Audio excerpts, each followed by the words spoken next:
Growing up in Brixton was challenging.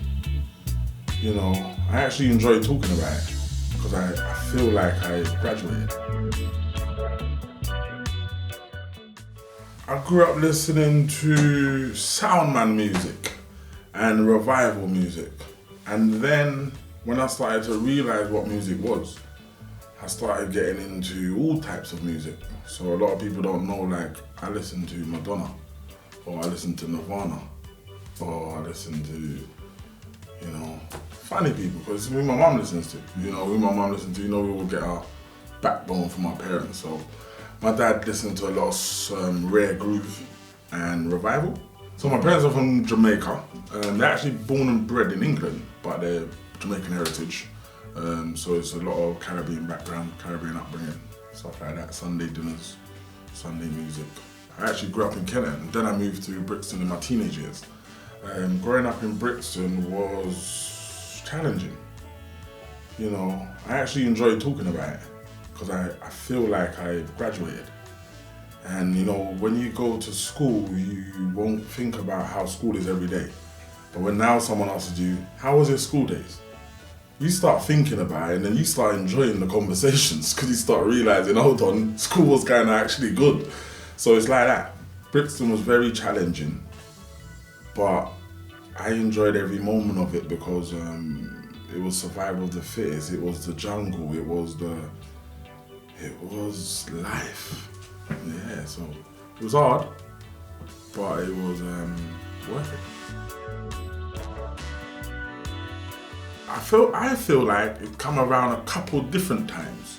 When I was much younger, I used to have a lot of money just because my dad was a big drug dealer and stuff, you know what I mean? So I used to always be like little, but always have fivers and tenors and stuff, you know what I mean? And then, I don't know, I think I remember someone, I think it was one of my mates, Blacker, called me Bluey one time, like, Bluey, you always got blue notes. And this when I was like 12, 13, I don't know if it was even that. But then I just remembered it kind of stayed with me. Then I ended up having a staff.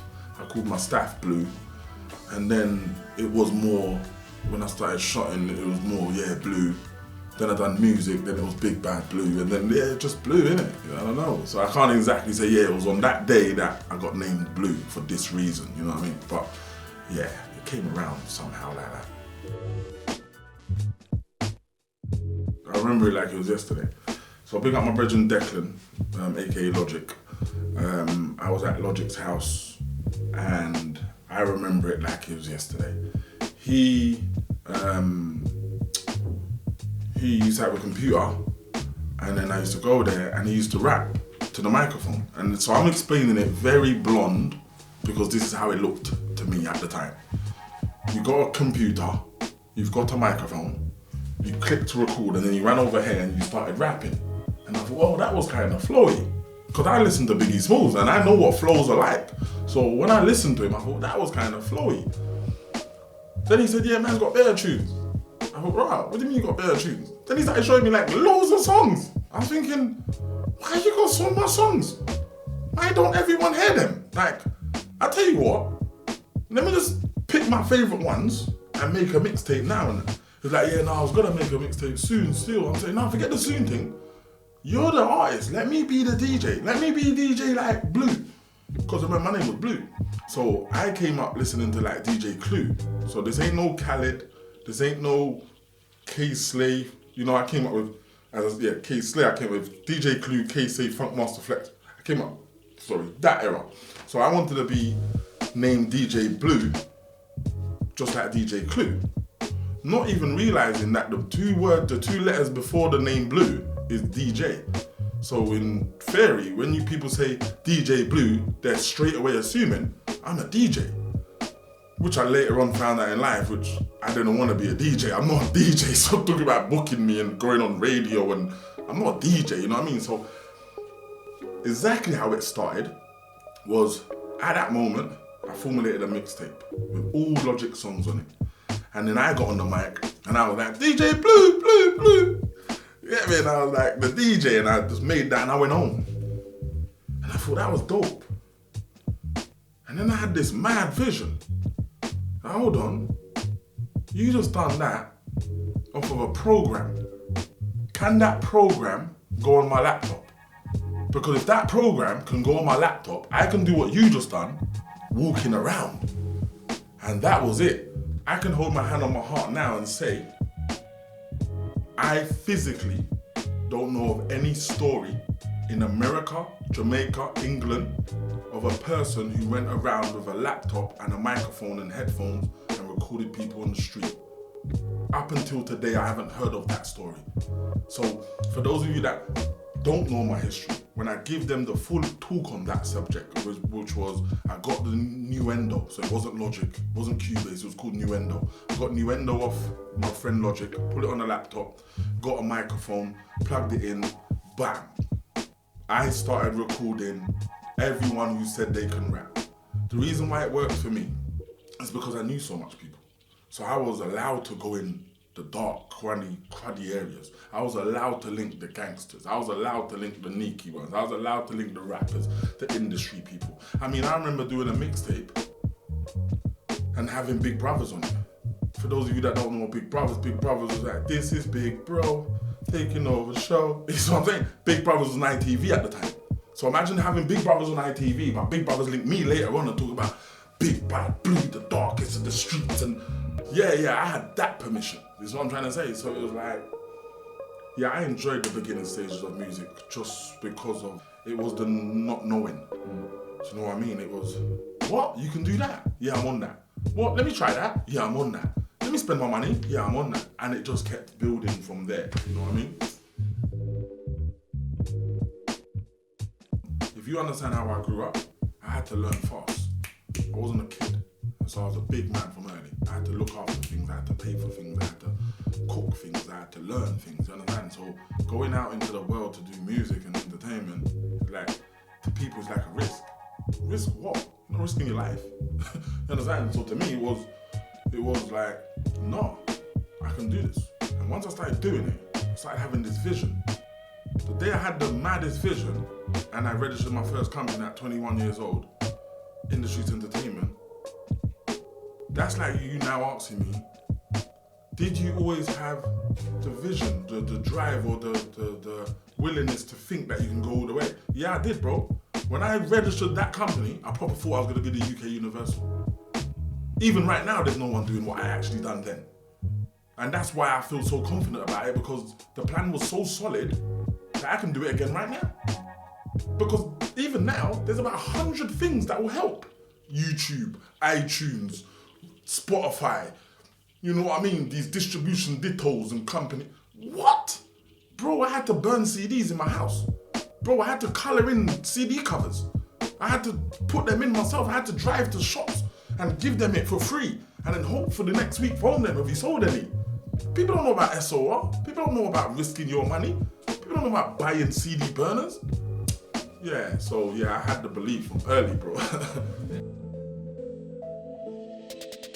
I can nearly have the right to say I birthed PDC's music career. So I wouldn't dare say I started PDC. I wouldn't dare say I was a leader of PDC. I wouldn't dare say I was the orchestrator of PDC. I wouldn't. Because the stories that I will tell you, people don't know. People only hear stuff. I know. When I was doing music with PDC, there was no PDC. There was Quinny and Birdie, and Judge was in jail. Before that, obviously, there was Archer and Montana, but people don't know that far. So we're just talking about what people know. PDC, Poverty-Driven Children, Pray Days Change, Pill Them Crew, yeah? Started as like gang shit. Rob people, Pill Them Crew. That's the whole Archers and stuff. When I got involved, Judge was in prison, and I decided to change my life from doing that mixtape DJ normal stuff to spending my road money and investing in the actual studio.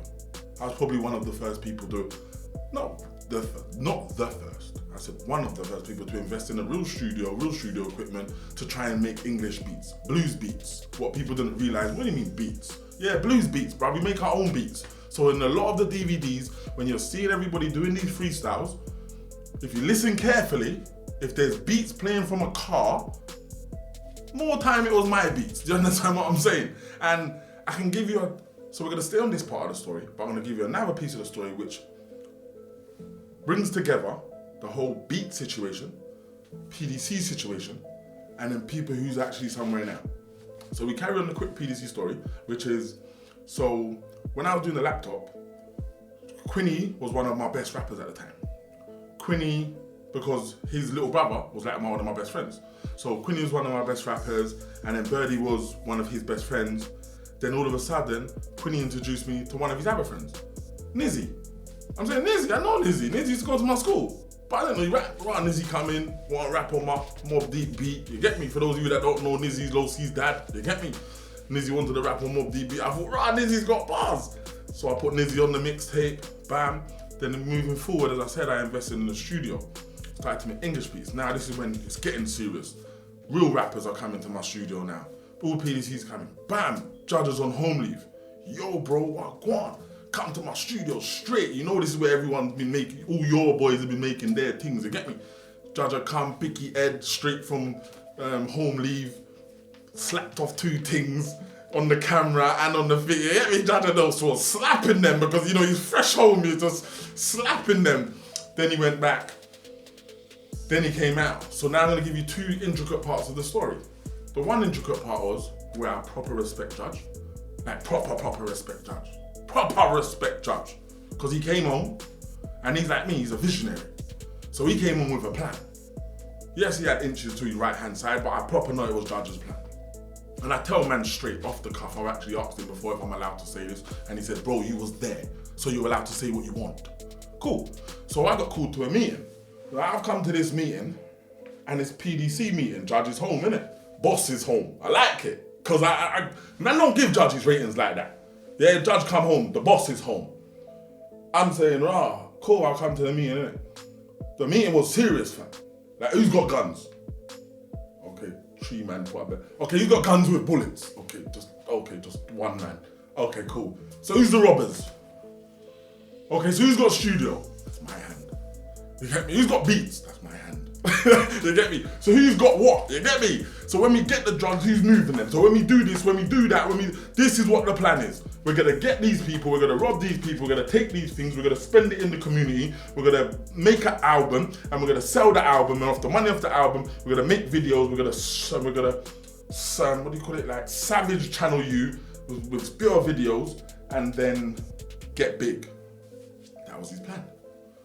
All my life, I've never seen a grown person, apart from myself, execute a plan as full as Judge Souls did. Do you understand? He can't control every single person. So everyone who's around the table can say, yes, I'll do this, yes, I'll do, yes, I'll do. If they don't, it's not his fault. The plan was solid. Yes, it was built off the back of racketeering, off the back of gang shit, but that's where we're from. Do you understand? He wanted to turn bad into good. Do you understand? So, long and short, he done it. He made that fucking album, PDC album, Playdays Change Forever, I remember it, black album. He was in his house, he had bare CD burners and bare blank cases, and you had to come to his house and get a rucksack filled with albums. We're all going West End, we're selling albums. Real shit. You understand? That is history right there, you understand? And then let me give you the second part of the story when I said, because it adds to this. On that album, there's a song, the song's called Reborn. Quinny's on that song. That beat says Blues Beats. That beat was made in my studio, that's why it says Blues Beats. Who made that beat? Malik Berry. Malik Berry is one of the biggest Afrobeats artists in the world right now. He made that beat, Reborn, on Fruity Loops, in my studio. Man, overstand the history. This is why I don't talk on subject, because everyone's doing what they're doing. But let me make sure people know the real intricate parts of the stuff. Do you get me? When you see my interview on Bouncers thing, you're gonna hear me talk more on this subject. You know what I mean? The whole PDC stuff and that. But yeah, that's the part I wanted to glue together to make you understand that. When I was trying to transition from American beats to English beats, people didn't get it. When I was trying to build an entertainment company as big as Universal, people didn't get it. So you know, years later, the only thing I can have is footage, audio, tracks, YouTube. Not even YouTube. I've got YouTube because I've uploaded it years later when YouTube came on. But you know, I've always known about content. I hate the word content now because everyone says it. I've been shooting myself since about 2020 because for some reason I've always known you must film everything, document everything. So you can go on YouTube and see some of the shit. That's where we go, fam. Sorose came with a different vibe. Sorose came with a scary vibe. Sorose came with a different flow. And Sorose came with different content. What are you talking about? Brother, what are you talking about? Like, I robbed Captain America for his stars and stripes. He's a paedophile, he touches kids at night. And fucking Superman's this and... Whoa, fam! Why are you cussing superheroes? Because they're not real superheroes. The real people who play these people are real devils in life. I'm saying, bro, ain't this just music? No, bro. He's talking about demonic features and reptilians and blood drinkers and... Yeah, knowledge. Knowledge and the way he was giving it. Yeah, I was that backbone. Yeah, I was that backbone right behind him. You get me? You know that Papoose and K-Slay? Yeah, I was that guy right behind Sorose. Yeah, that's the only two people I could rate. Big Ride as well. Can't say Big Ride's not the one. And the only reason I would say Big Ride wasn't as big as, say, in everyone's eyes as me and Mikey Million. Just the same reason why people think I'm not as big as Mikey Million in everyone's eyes is because me and Big Ride are very particular. So it's like, Big Ride was the Peckham DJ, I was the Brixton DJ. Mikey Million was the UK DJ. When really, when we dig deep, Big Ride was a Peckham DJ because I'm just doing my stuff around my boys and they were all good rappers. I was never a Brixton DJ. I was a DJ who had access to all the Brixton people and a DJ who had access to all different people. When you go back to like one of my biggest artists right now, the name's Too Badder. He was on the mixtape those days. He's from Sydenham. Do you know what I'm saying? So I was putting mixtapes together. You know, like I had Smalls on the mixtape. Well, I called him Smalls. His name now is Bilal. But yeah, Muslim Bilal, yeah. So I had him on the mixtape on a song with someone else he doesn't know. And that's the kind of songs I was doing. So the collaboration that you see like Khaled and that do now, where they put someone on a song and someone else on a song or someone on a... Bro, I was doing that in 2000, 2001. Do you understand? That's what my exclusivity was coming from. I can put you and you on the song, guess why? Because you know me and you know me. I don't care if you don't know each other. I think you're sick and I think he's sick and it will be a sick tune. When you listen to it, you're like, yeah, I fuck with that you. Who's that you? You know what I'm saying? There was a lot of elements that made me change my direction. So we can just go over a couple very swift. One was money. Before my second hurdle of in the streets, I spent over £60,000. I'm a road dude, man. I ain't got 60 grand to spend on this blood clot game that's not real. You understand? Excuse my language. You know what I mean? Just spending off my sheets on people rapping. Like, ask anybody if they've ever paid me for studio time. Like, let's put that out there. Yeah, dead serious. Look me in my face. Ask anybody who's rapped in any of my studios, rapped on any of my beats, have they ever given me a penny for studio time? Nobody. So I properly understand what money I was wasting on other people's careers. But then that was a light bulb moment. A light bulb moment. I'm paying for everything. I'm putting in all this energy. I'm doing everything. If these motherfuckers don't blow... Sorry, what is swearing like on this? Cool. If these motherfuckers don't blow, I don't get nothing. Hold on. Your future is in someone else's hands. Ain't you a big man? No, I'm allowing music. See, that's what the problem was. My vision was seeing that power comes from connecting. Everyone else's vision was, bro, who are them youths? Bro, I don't like them. Bro, I don't know them. Bro, what you doing? All of this stuff. Let me give you an example. Giggs. Giggs put me on his album. Why did Giggs big me up on his album? I don't have to say, gloat it like Giggs is some super millionaire, superstar, mad, crazy guy. No, but we all know Giggs is a good person in the industry. Cool. Why did he put me on his album?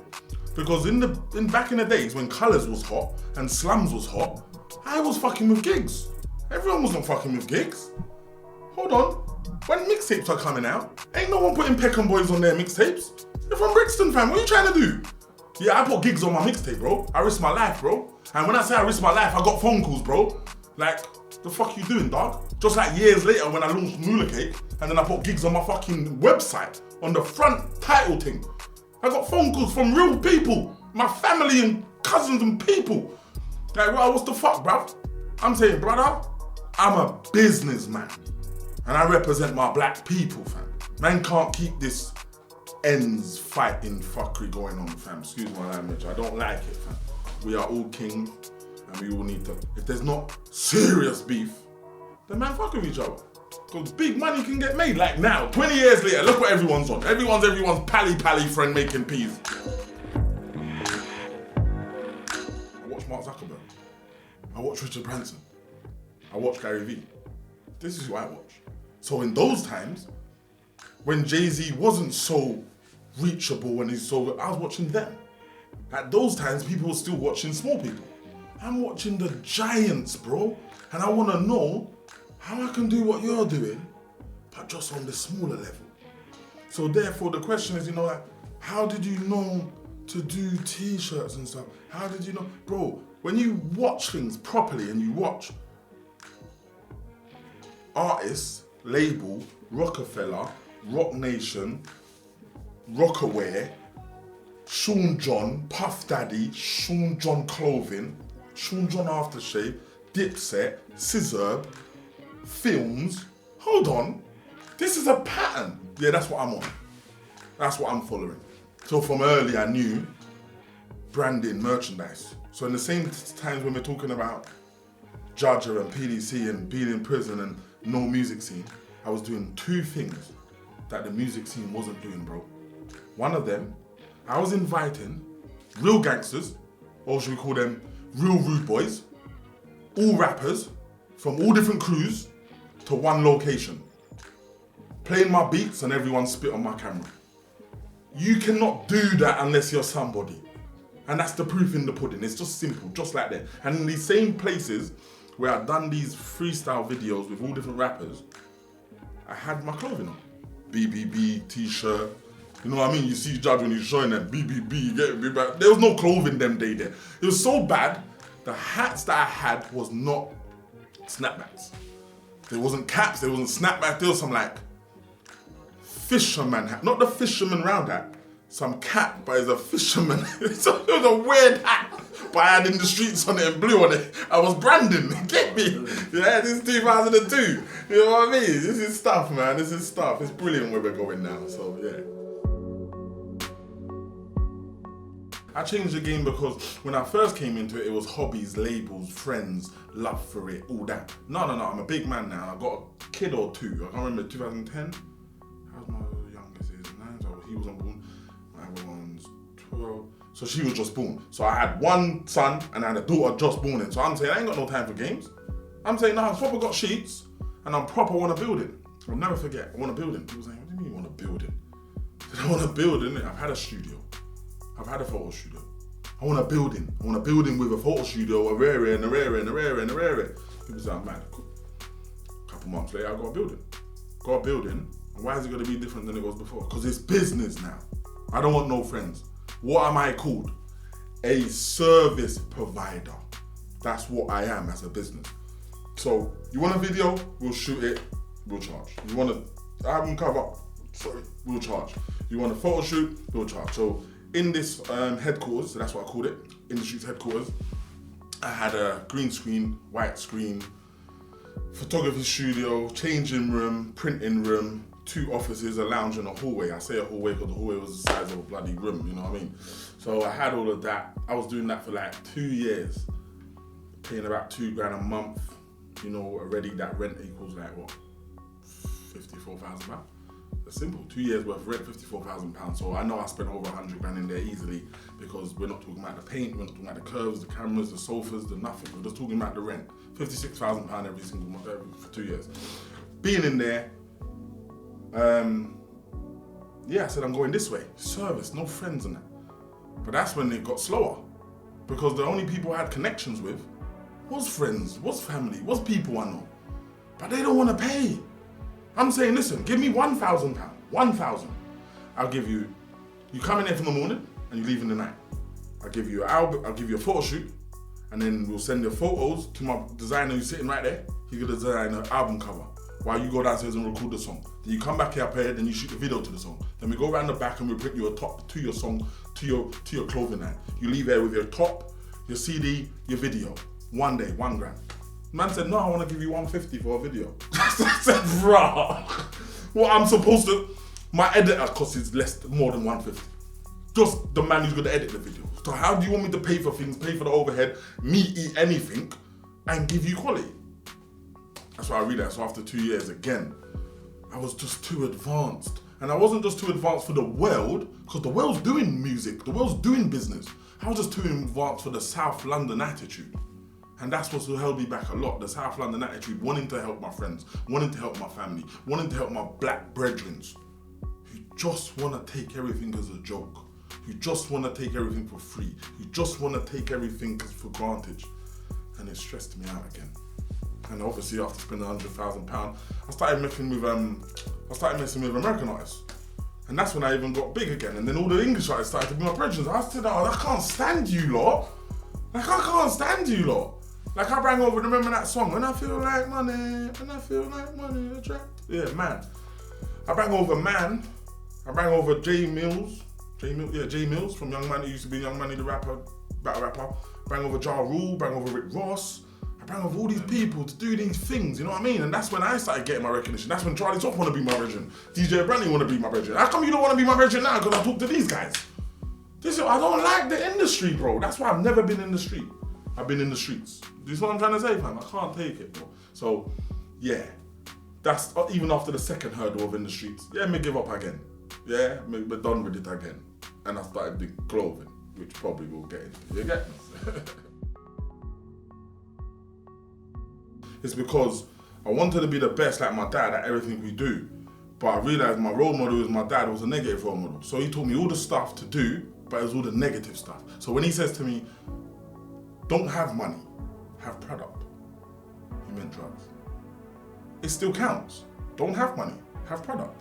Oh, I've got cameras, I've got clothes, I've got product. I ain't got money, I got product. So, the teachings was good, but it was of the wrong thing. So the answer to the question is why you want to do business, because I want to do everything I already do. Because I do it great. I was a big drug dealer, I was doing it good. But my dad showed me, not by showing me, by actually looking at him, it don't last, it don't work. I don't know no made it drug dealers. No, I don't know none.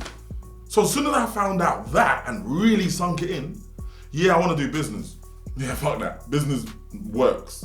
And I can probably name you 100 business people, even though I might not know them, but I can name you 100 business people. I can't name you 3 successful drug dealers. So the answer to the question, what attracted you to business? Because I'm good at transactions. I'm good at people. I'm good at creating a scene around the product. It's just that I was always taught about the wrong product.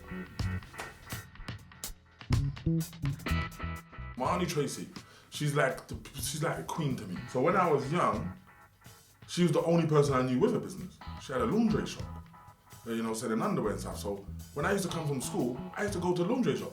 I remember a couple years later, I used to say to people, I got a laundry business, or I work in a laundry shop. I didn't care because it was hours. It wasn't, we work in Sainsbury's. It wasn't, I work for the train station. No, it was, we've got a laundry shop on the road. So that feeling, I can promise you, I've now realized that I think that little seed made me think, I want a business like my aunt. Because her life went left after that. And then she had to pick herself back up years later. And still didn't go into business she didn't go back into business until I started doing business now. So imagine that she got uplifted from me now. But really, she planted the seed. Because no one else around me had a business. I was like, I know you could do a business. But I saw her do a business and I thought, okay, that's when I was in school. That's the only thing. So even to give you a little bit more in depth about how did you navigate through business? I didn't, bro. I spent money. I lost money. I had doors slammed in my face. I learned so much. That's why I feel so confident now, bro. Because I didn't read a book. I didn't go uni. I tried it. I felt it. So when you answer me a question, bro, I know the answer. I don't think I know the answer. I know the feeling. I know exactly. I had to learn about taxes. I had to learn about rent. I had to learn about asking for a rent-free period. You see how simple that is? You didn't think you can ask for a rent-free period, but I had to learn that. And I can tell you about 100 more things that I learned just like that. That people always see business as the surface. The product, the promotion, who's eating it or wearing it. That's like the easy part. Like, do you know how to put an invoice together? Like, do you know about your accounts? Do you know about tax corporation? Hold on. I don't know how to renew my domain every year. I actually own 16 domains. I gotta renew them every year or every 2 years. Bro, allow me, bro. There's things I need to know now, which is like, it's about structure. You know, I'm good at practical, I'm good at doing. Like, all right, there, put it together, let's do it, boom, boom, boom. Then I can do it again, maybe. But how many consistent times can you do it? And can you consistently see the result? And then can you consistently get the result better? Oh, that's a business. So let me explain another way. I used to beg to get my CDs and DVDs into shops. Beg! Because you want to look professional, innit? Like, must go to the shop, it's in the shop. You want to look at it? Okay, cool. Now your CD's in the shop. How do you get them out the shop? Do you see the difference? So it's always good to think that you want this, but you need to know how to do the next part. Because the next part's the hardest part. Getting it out the shops. I keep going there, you sold any? No. He's saying, right, do you send any people here? Do you promote it? I'm thinking, oh yeah, I thought just getting it in the shops gives me the sales. Like, no, it don't, bro. It's the same thing. It's the same thing. Like, I love business so much. So I have to learn now. I've now learned structure, maintaining a business. Because everyone can make t-shirts, for instance, and sell 5 and 10 and 20. Can you sell 50 this month? Can you sell 20 next month? Can you sell 70 the next month? And then in 2 years' time, can you sell more? That's consistent. That's a business. Anything else is you know how to make money. You know how to hustle and make a quick money. Everyone does. Not everyone, but you know what I mean. But that's not business. So yeah, I had to learn. Let's glue it together. How I glued it together is I had this brand and I realized that everybody wants to wear in the streets tops. And I thought, hold on, this ain't a clothing line. Why do you not love it so much? They said they like it. I thought, okay, you actually buy clothes to wear. That's sick. Same as how I had the vision of music. What? You can make music. This is sick. What, you buy the clothes and just make it.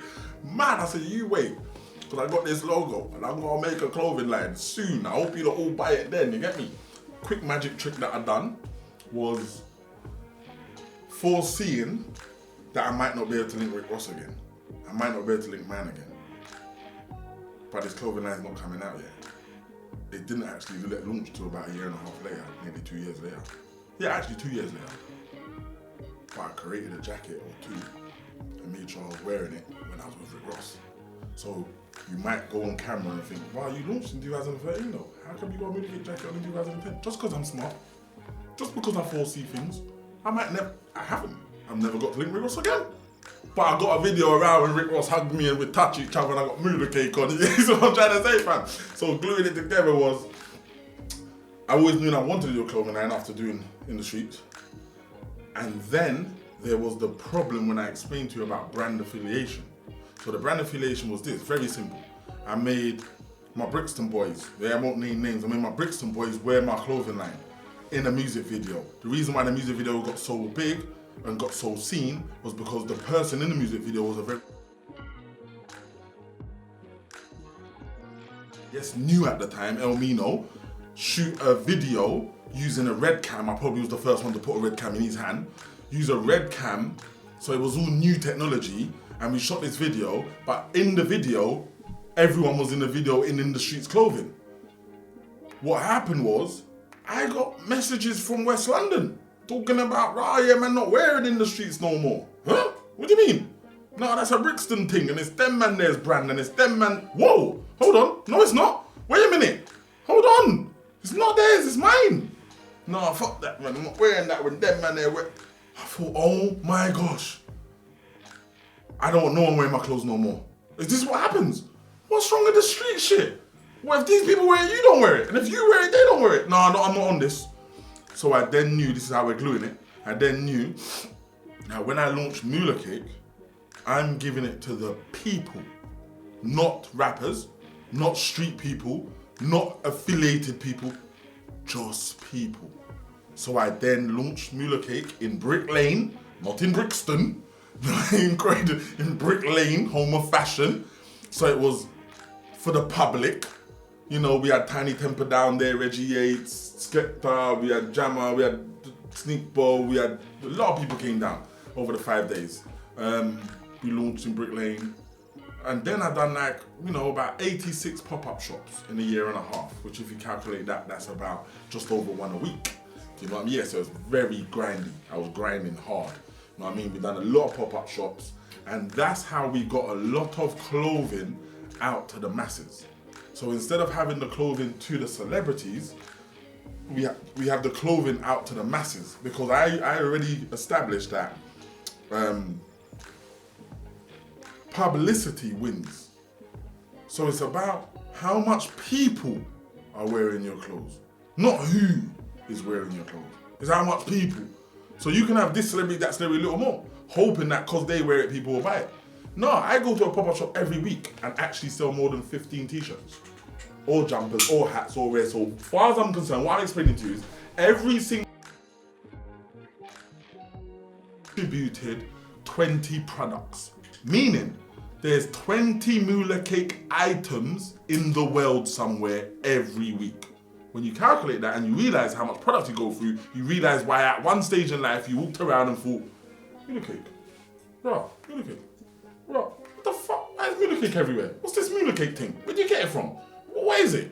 Yeah, that's how I got those streets, and that's how I created the buzz for Mula Cake. I didn't want it to be off the back of no artist. I didn't want it to be off the back of no celebrity. Yeah, it's called the People's Brand. You understand? It's affordable, fashionable clothing for the community. Yeah, it's horrible. So it's both sides. It's one that, obviously we all know, they closed down all the youth clubs, they closed down all the Scarf School clubs, they closed down all this, where. Now, when I grew up, I used to go Adventure Playground, I used to go Freddy's Club, I used to go Sea Cadets, I used to go another one, what Metropolitan Police put on. I used to go to different summer projects, that's what it used to be called actually, summer project, that during the holidays, they bring you places. We go Butlins, we go Margate, we go cinema, we go museum, we go swimming. Hold on, what do you think my kids and our kids grow up now and not allowed to go none of these places? That's not fair, bruh. And then you be upset when they're just sitting on the staircase and that, and just in the street, and then killing each other. It's their fault, it's everyone else's fault, it's not just their fault.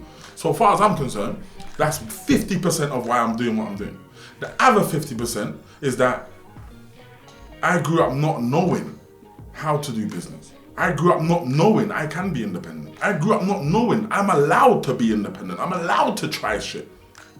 So far as I'm concerned, I'm gonna teach these kids from 5 years old, they're allowed to. And the only way I'm gonna be able to teach them is I become someone. So let me explain how that works. A lot of people don't get it. Why don't these kids listen? We put on projects they don't hear. Who are you? What have you got? Yes, it sounds shallow, but the kids' minds are shallow. What have you got? You don't wear Balenciagos, you ain't got no BMW. You ain't even got an iPhone. How do you think these kids are gonna even listen to you? So I don't want to be, yeah, they listen to me because I got a Balenciaga. I had a Mercedes, I had over 25 cars, everyone knows. And then now I drive a silly car because it's just silly. I don't care about cars as long as you can get me there.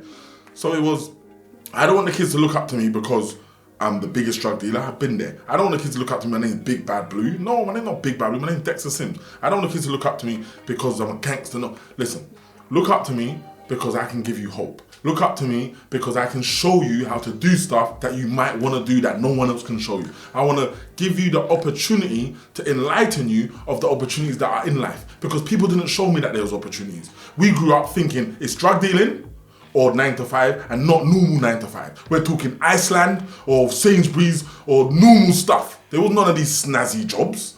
Now people get snazzy jobs, which you don't mind actually having a 9 to 5. You know what I mean? So we grew up different. Now I feel like, cool, be someone, let the kids look up to you, provide them opportunities, they can become more successful than you are at a younger age and then probably help your kids. Yeah, I'm on that, that's why I do. Now everyone's talking about hunger. summer holiday hunger. Did you just notice that? What's wrong with people? Oh, because of COVID. Nah, brother, we've had hungry families for years. We've had hungry families for years. We've had hungry kids for years. For the last 5 years, I've been supplying free hot meals a day for children because I proper know that a lot of children don't get free meals. Free meals. And that's like, it sounds like maybe a lot. No, it's normal. It's breakfast, lunch, and dinner. Kids don't get that unless they go to school, and even when they go to school, they get those 1 or 2 things and come home and they might not be dinner. So because I've known that, if I can supply that on top of teaching, yeah, I'll give that to you. And I've been doing that for 5 years. So when everyone's jumping up now about food banks, like any kid's gonna come to anyone's yard, anyone's shop and get a meal, get out of there, bruv. Just feed the kids properly, bruv. But yeah, sorry. Same thing I said to you earlier on, you watch the Giants. Like, watch the Giants. The little kids ain't doing stuff. Like, if you understand how Mark Zuckerberg works, and I'm gonna give you a quick 5-minute breakdown. Mark Zuckerberg made Facebook. Instagram came out, Mark Zuckerberg bought it. WhatsApp came out, Mark Zuckerberg bought it. Snapchat came out, he couldn't buy it.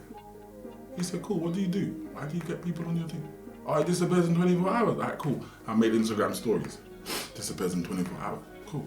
Then he's like, but I still can't beat YouTube. They're annoying me, bruv. Alright, cool. I'm gonna do Instagram TV. Test them. Hour-long videos. They pay. Forget how long your videos, YouTube pay. You don't pay. Alright, you know what? Forget YouTube a minute. What else is going on out there? Zoom. What's this Zoom thing? Yeah, everyone can be on Zoom. 10 people. Alright, then cool. Facebook Messenger. 10 people. Video. Cool. Yeah, cool. What's this TikTok thing? I want to do the TikTok. What's this TikTok? Chat. Reels. You do Reels. YouTube, what are you doing again? Live. Yeah, I'm doing live as well. Why can't I beat everyone now? Why can't I beat YouTube? Because you pay. Alright then cool. So if you don't know, Instagram has now started monetizing. There's the knowledge right there. I look and watch the stories of the big boys. So far as I'm concerned, I want to know how to do that shit. So I watched Richard Branson. This was my first idol person I idolized. Not him, Virgin. Overstanding the power of brand validation and brand leverage. So because of his brand, he can leverage it, the name of it, and exchange it for value. Simple like this. A lot of people might not know Virgin Media. You know the shop that used to be like our price? Sells DVDs and games and all of that stuff. This is a proper gem. So Virgin Media, which used to sell books, magazines, games, DVDs and stuff, Virgin Media is not owned by Virgin. Virgin Media is owned by WH Smith. For those of you that don't know, the reason why, how that worked is WH Smith wants to expand. But WH Smith doesn't have a big brand name like Virgin. But WH Smith wants to be a bit bigger. I want to not sell books. I want to sell some CDs and DVDs. I want to uplift myself. So Virgin said, listen, forget all that. Just call it Virgin Media. Pay me to use my name and give me like a percentage of your profits. And then you're good. Yeah, I'm on that. So they signed the deal. He paid him licensing fee for his brand. Then he pays him this much percent. Then he launches a shop and it straight away gets sales because of the brand name Virgin. Sadly, DVDs went down, Blu-ray went down, rare, he had to close. Richard Branson don't care. Virgin didn't get destroyed. I got 52 other departments. And I'm still getting my license fee. I understand branding, fam. Branding is crazy. I've got like 16 departments and I've showcased 6. People's heard me speak about 4 more, like you've just mentioned one, but they don't know what else is coming. And it's not like I'm scared to tell them what's coming. It's just that as soon as I say it, I want to do it. So now I said games. I've already started games 4 years ago. 4 years ago, I started Mula Cake Games, you know. Had it up and running and everything. But I was way too advanced again. Like, bro, like Dex, the kids club's not kicking yet. And you've got games ready. Like, I was stealing games from Miniclip. I was stealing games from Miniclip, taking them off. God bless my brethren, and you get me? Taking them off Miniclip, pushing them on Mula Cake Games, so you play the games on my side. Bro, my business brain's crazy, but I think I spent too much time explaining it, trying to tell everyone to try and get them to understand it, trying to bring everyone.